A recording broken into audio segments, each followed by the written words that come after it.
ಚಿಂದಿ ಉಡಾಯಿಸೋ ಖಾರ ಬಣ್ಣ ರುಚಿಯನ್ನು ನೀಡುತ್ತದೆ. ಆಚಿ ಮೆಣಸಿನ ಪುಡಿ ಚಿಂದಿ ಉಡಾಯಿಸೋ ಖಾರ ಬಣ್ಣ ರುಚಿ. ತಮ್ಮ ಪುತ್ರನನ್ನ ಮುಖ್ಯಮಂತ್ರಿಯನ್ನಾಗಿ ಮಾಡಲು ಖರ್ಗೆ ಸಜ್ಜಾಗ್ತಾ ಇದ್ದಾರೆ ಎಂಬ ಶ್ರೀರಾಮುಲು ಹೇಳಿಕೆ ವಿಚಾರಕ್ಕೆ ಸಂಬಂಧಪಟ್ಟಂತೆ ವಿಜಯಪುರದಲ್ಲಿ ಸಚಿವ ಶಿವಾನಂದ ಪಾಟೀಲ್ ವಾಗ್ದಾಳಿ ಮಾಡಿದ್ದಾರೆ.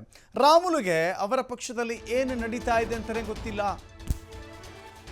ಅವರ ಪಕ್ಷದಲ್ಲಿ ನಡೀತಾ ಇರುವಂಥ ಬೆಳವಣಿಗೆಗಳ ಬಗ್ಗೆ ಗಮನ ಇಲ್ಲ ಅನಿಸುತ್ತೆ. ನಮ್ಮಲ್ಲಿ ಬಹಳ ಜನ CM ಆಗಬೇಕು ಅಂತ ಅನೇಕ ಅಭ್ಯರ್ಥಿಗಳಿದ್ದಾರೆ.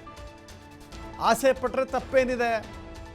ನನಗೆ CM ಆಗಬೇಕು ಅಂತ ಆಸೆ ಇಲ್ಲ, ನನಗಂತೂ ಇಷ್ಟೇ ಸಾಕು, ಅಂದರೆ ಸಚಿವನಾಗಿದ್ದಷ್ಟೇ ಸಾಕು. ಇನ್ನುಳಿದ ಸಚಿವರಿಗೆ ಮುಖ್ಯಮಂತ್ರಿ ಆಗಬೇಕು ಅನ್ನುವ ಕನಸಿದೆ, ಯಾಕೆ ಆಗಬಾರ್ದು?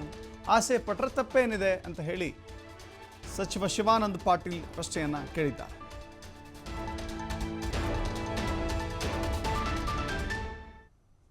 ಅವರಿಗೆ ಬಹುತೇಕ ಅವ್ರ ಪಕ್ಷದಲ್ಲಿ ಏನು ನಡೆದದ್ದು ಗೊತ್ತಿಲ್ಲ ಕಾಣ್ತದೆ. ನಿಮಗೆ ಗೊತ್ತಿದೆಯಲ್ಲ, ಅವ್ರ ಪಕ್ಷದಲ್ಲಿ ಏನಾಗ್ತಾ ಇದೆ ನಿಮ್ಗೆ ಗೊತ್ತಿದೆಯಲ್ಲ, ಅದನ್ನು ಮೊದಲು ಸುದ್ದಿ ಮಾಡ್ಕೊಳ್ಳಿ ಅಂತೇಳಿ. ನಮ್ಮಲ್ಲಿ ಏನು ನಡೀತದೆ, ನಮ್ಮಲ್ಲಿ ಯಾರು ಭಾಳ ಜನ ಮುಖ್ಯಮಂತ್ರಿಗಳಾಗಬೇಕಂತಕ್ಕಂಥ ಅಭ್ಯರ್ಥಿಗಳಿದ್ದಾರೆ. ತಪ್ಪೇನಿದೆ ಆಸೆ ಪಟ್ಟರೆ?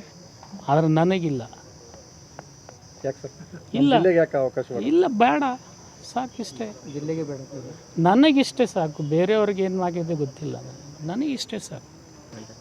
ಶ್ರೀರಾಮುಲು ಅವರಿಗೆ ಬಹುತೇಕ ಅವ್ರ ಪಕ್ಷದಲ್ಲಿ ಏನು ನಡೆದದ್ದು ಗೊತ್ತಿಲ್ಲ ಕಾಣ್ತದೆ. ನಿಮಗೆ ಗೊತ್ತಿದೆಯಲ್ಲ, ಅವ್ರ ಪಕ್ಷದಲ್ಲಿ ಏನಾಗ್ತಾ ಇದೆ ನಿಮ್ಗೆ ಗೊತ್ತಿದೆಯಲ್ಲ, ಅದನ್ನು ಮೊದಲು ಸುದ್ದಿ ಮಾಡ್ಕೊಳ್ಳಿ ಅಂತೇಳಿ. ನಮ್ಮಲ್ಲಿ ಏನು ನಡೀತದೆ, ನಮ್ಮಲ್ಲಿ ಯಾರು ಭಾಳ ಜನ ಮುಖ್ಯಮಂತ್ರಿಗಳಾಗಬೇಕಂತಕ್ಕಂಥ ಅಭ್ಯರ್ಥಿಗಳಿದ್ದಾರೆ. ತಪ್ಪೇನಿದೆ ಆಸೆ ಪಟ್ಟರೆ? ಆದರೆ ನನಗಿಲ್ಲ, ಇಲ್ಲ ಬೇಡ, ಸಾಕಿಷ್ಟೇ. ಜಿಲ್ಲೆಗೆ ಬೇಡ, ನನಗಿಷ್ಟೇ ಸಾಕು. ಬೇರೆಯವ್ರಿಗೆ ಏನು ಆಗಿದೆ ಗೊತ್ತಿಲ್ಲ, ನನಗಿಷ್ಟೇ ಸಾಕು. ಶ್ರೀರಾಮುಲು ಅವರಿಗೆ ಬಹುತೇಕ ಅವ್ರ ಪಕ್ಷದಲ್ಲಿ ಏನು ನಡೆದದ್ದು ಗೊತ್ತಿಲ್ಲ ಕಾಣ್ತದೆ.